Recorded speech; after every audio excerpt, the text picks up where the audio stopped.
May 24th, 1941. Dawn. Two lethal German warships race through the frigid waters of the North Atlantic.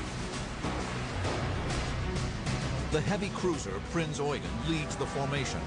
Behind her looms a fortress of guns and steel, battleship Bismarck. Bismarck, the largest warship afloat, is on her maiden voyage, a top-secret mission, codenamed Exercise Rhine. Unknown to the Germans, 30 miles to the southeast, two British ships steer an intercept course at full speed.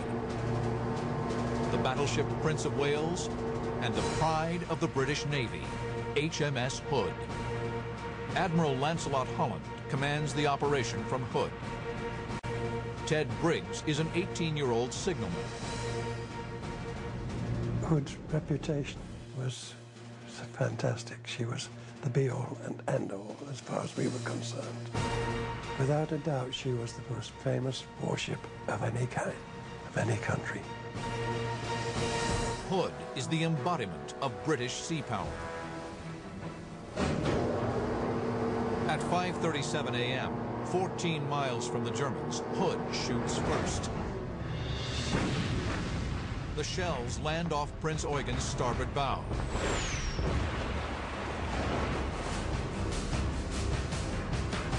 A salvo from Prince of Wales quickly follows. The British shells miss their mark.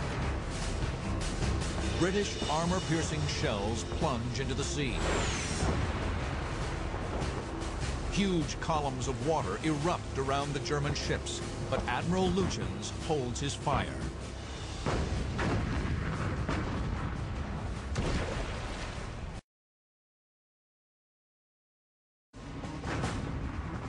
The British blast away.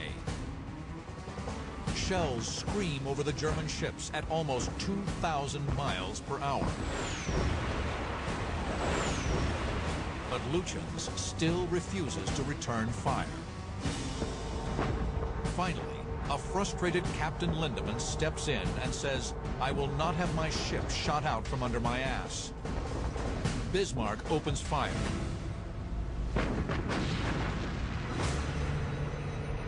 Lethal one-ton shells tear toward Hood. Now, on May 24th, 1941, Hood and Bismarck open fire.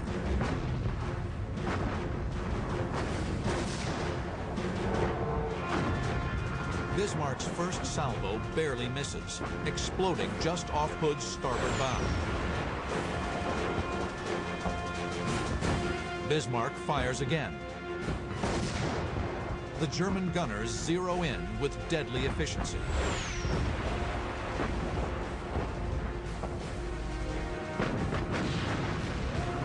The pride of the Royal Navy is squarely in their sights.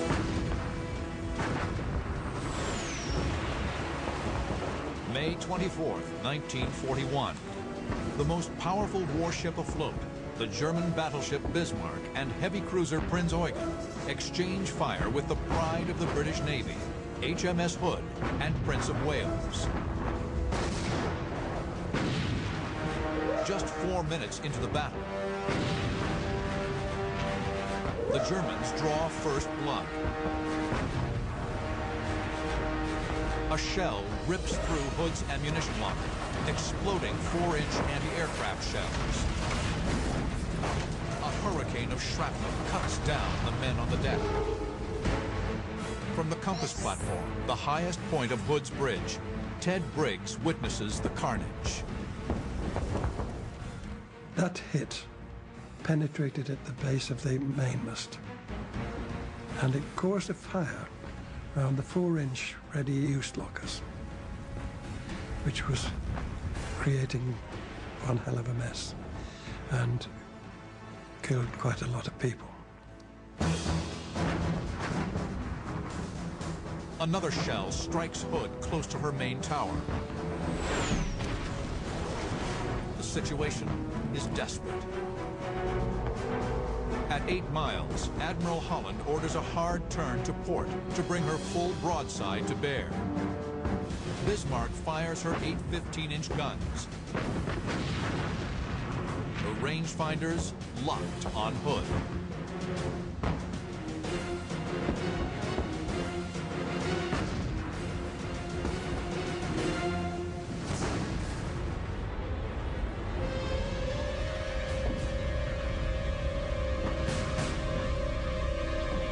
After 20 seconds in flight, a single 1,700-pound armor-piercing shell plunges through Hood. Dead center. The armor-piercing shell penetrates deep into the bowels of the ship. The powder in a main magazine ignites. British crewmen on Prince of Wales watch in muted horror as a geyser of flames spews from Hood's ruptured deck. Then, a huge explosion buckles the hull, twisting and shearing the mighty ship in half.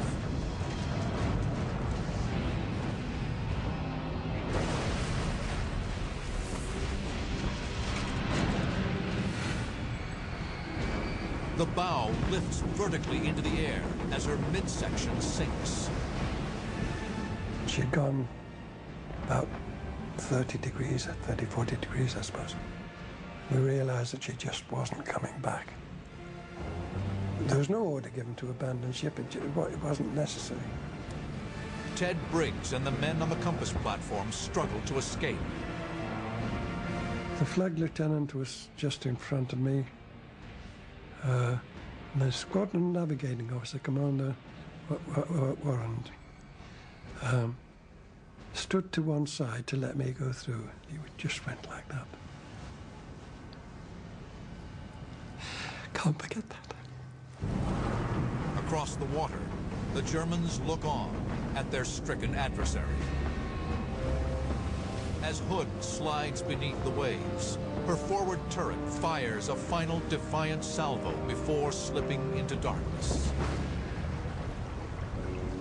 I managed to get out of the starboard door of the compass platform, down the ladder to the Admiral's Bridge, which was directly underneath.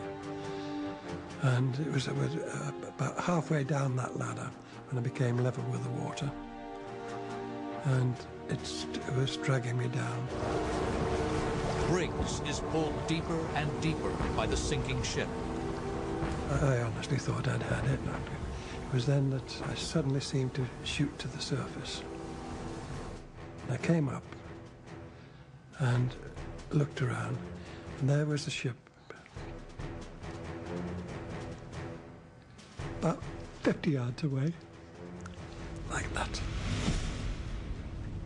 I panicked, turned and tried and swim away as fast as I could. When I looked around again, she'd gone. There was a fire on the water where she'd been. There were only 3 of us that came to the surface.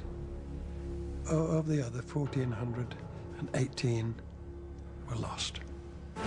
Bismarck now turns her attention to Prince of Wales.